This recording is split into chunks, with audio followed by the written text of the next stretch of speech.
capítulo terdido, donde se cuenta la que dio de su mala andanza la dueña dolorida.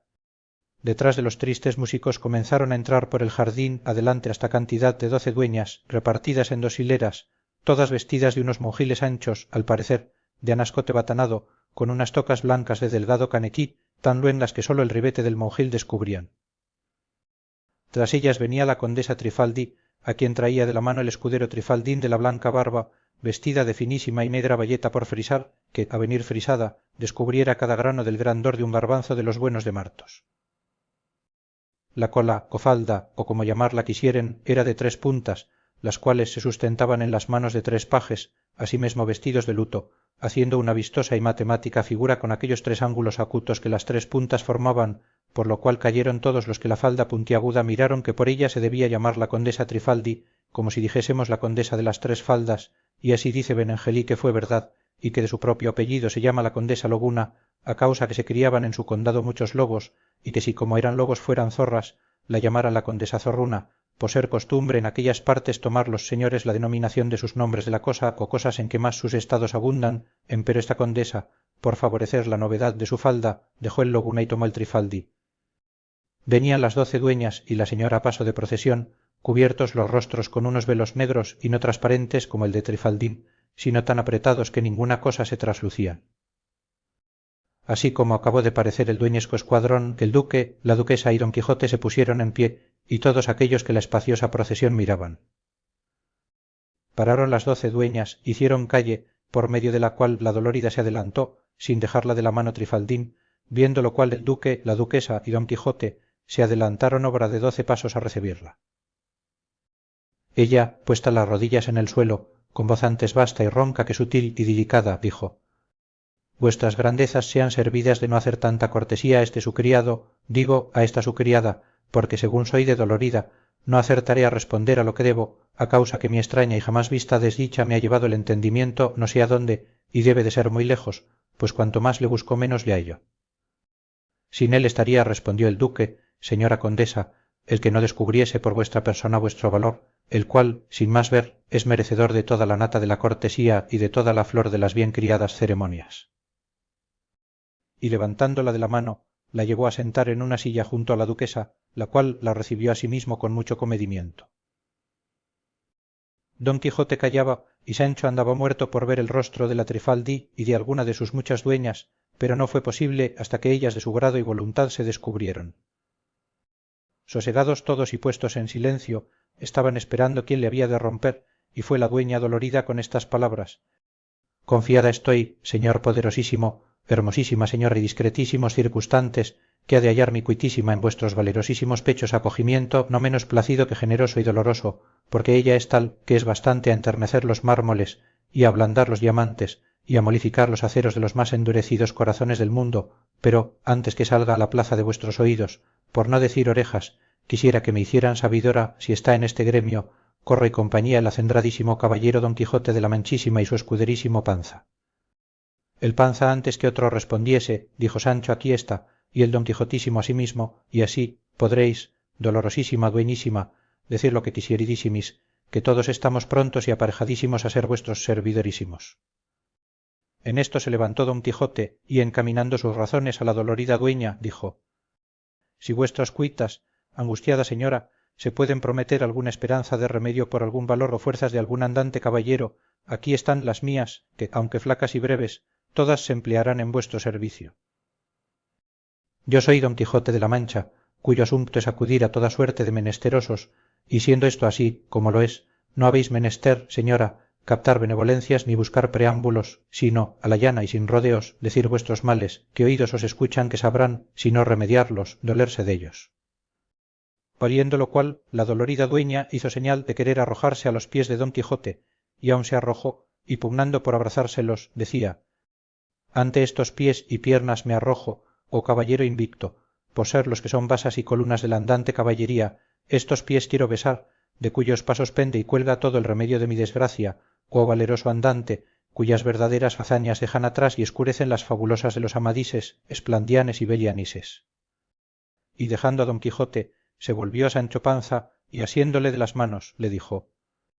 o tú el más leal escudero que jamás sirvió a caballero andante en los presentes ni en los pasados siglos, más luengo en bondad que la barba de trifaldín, mi acompañador, que está presente, bien puedes preciarte que en servir al gran don quijote sirves en cifra a toda la caterva de caballeros que han tratado las armas en el mundo. Conjúrote, por lo que debes a tu bondad fidelísima, me seas buen intercesor con tu dueño, para que luego favorezca a esta humilísima y desdichadísima condesa. A lo que respondió Sancho: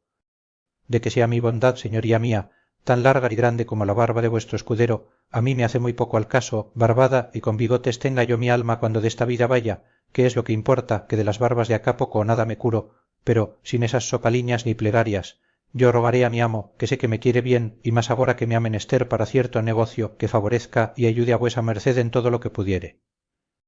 Vuesa merced desembaule su cuita y cuéntenosla, y deje hacer, que todos nos entenderemos.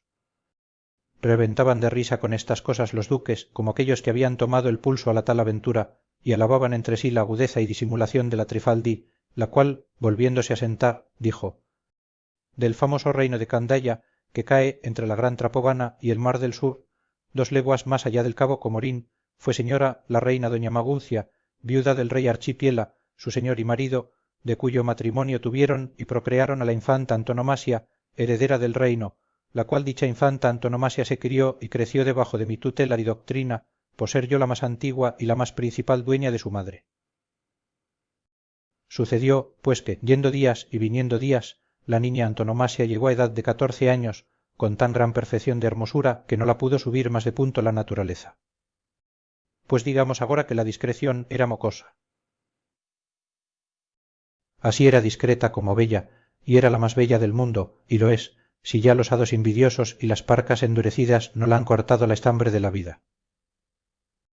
Pero no habrán que no han de permitir los cielos que se haga tanto mal a la tierra como sería llevarse en agraz el racimo del más hermoso beduño del suelo. De esta hermosura, y no como se debe encarecida de mi torpe lengua, se enamoró un número infinito de príncipes, así naturales como extranjeros, entre los cuales osó levantar los pensamientos al cielo de tanta belleza un caballero particular que en la corte estaba, confiado en su mocedad y en su bizarría, y en sus muchas habilidades y gracias, y facilidad y felicidad de ingenio, porque hago saber a vuestras grandezas, si no lo tienen por enojo, que tocaba una guitarra que la hacía hablar, y más que era poeta y gran bailarín, y sabía hacer una jaula de pájaros que solamente a hacerlas pudiera ganar la vida cuando se viera en extrema necesidad, que todas estas partes y gracias son bastantes a derribar una montaña, no que una delicada doncella. Pero toda su gentileza y buen donaire y todas sus gracias y habilidades fueran poca o ninguna parte para rendir la fortaleza de mi niña, si el ladrón de su caras no usara del remedio de rendirme a mí primero. Primero quiso el malandrín y desalmado vagamundo granjearme la voluntad y cohecharme el gusto, para que yo, mal alcaide, le entregase las llaves de la fortaleza que guardaba. En resolución, él me aduló el entendimiento y me rindió la voluntad con no sé qué dijes y brincos que me dio, pero lo que más me hizo postrar y dar conmigo por el suelo fueron unas coplas que le oí cantar una noche desde una reja que caía a una callejuela donde él estaba, que, si mal no me acuerdo, decían: de la dulce mi enemiga nace un mal que al alma hiere, y por más tormento quiere, que se sienta y no se diga. Parecióme la trova de perlas y su voz de almiba, y después acá, digo, desde entonces, viendo el mal en que caí por estos y otros semejantes versos, he considerado que de las buenas y concertadas repúblicas se habían de desterrar los poetas, como aconsejaba Platón, a lo menos los lascivos, porque escriben unas coplas, no como las del marqués de Mantua, que entretienen y hacen llorar los niños y a las mujeres, sino unas agudezas que a modo de blandas espinas os atraviesan el alma, y como rayos os hieren en ella, dejando sano el vestido. Y otra vez cantó: ven, muerte, tan escondida, que no te sienta venir, porque el placer del morir no me torne a dar la vida.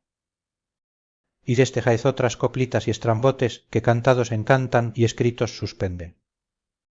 Pues que cuando se humillan a componer un género de verso que en Candaya se usaba entonces, a quien ellos llamaban seguidillas. Allí era el brincar de las almas, el retozar de la risa, el desasosiego de los cuerpos y finalmente el azogue de todos los sentidos. Y así digo, señores míos, que los tales trovadores con justo título los debían desterrar a las islas de los lagartos. Pero no tienen ellos la culpa, sino los simples que los alaban y las bobas que los creen, y si yo fuera la buena dueña que debía, no me habían de mover sus trasnochados conceptos, me había de creer ser verdad aquel decir vivo muriendo, ardo en el hielo, tiemblo en el fuego, espero sin esperanza, pártome y quédome con otros imposibles desta ralea de que están sus escritos llenos.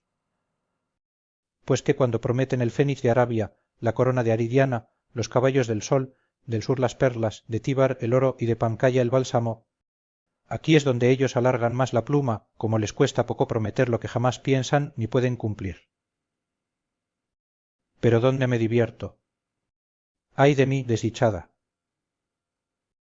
Qué locura o qué desatino me lleva a contar las ajenas faltas, teniendo tanto que decir de las mías.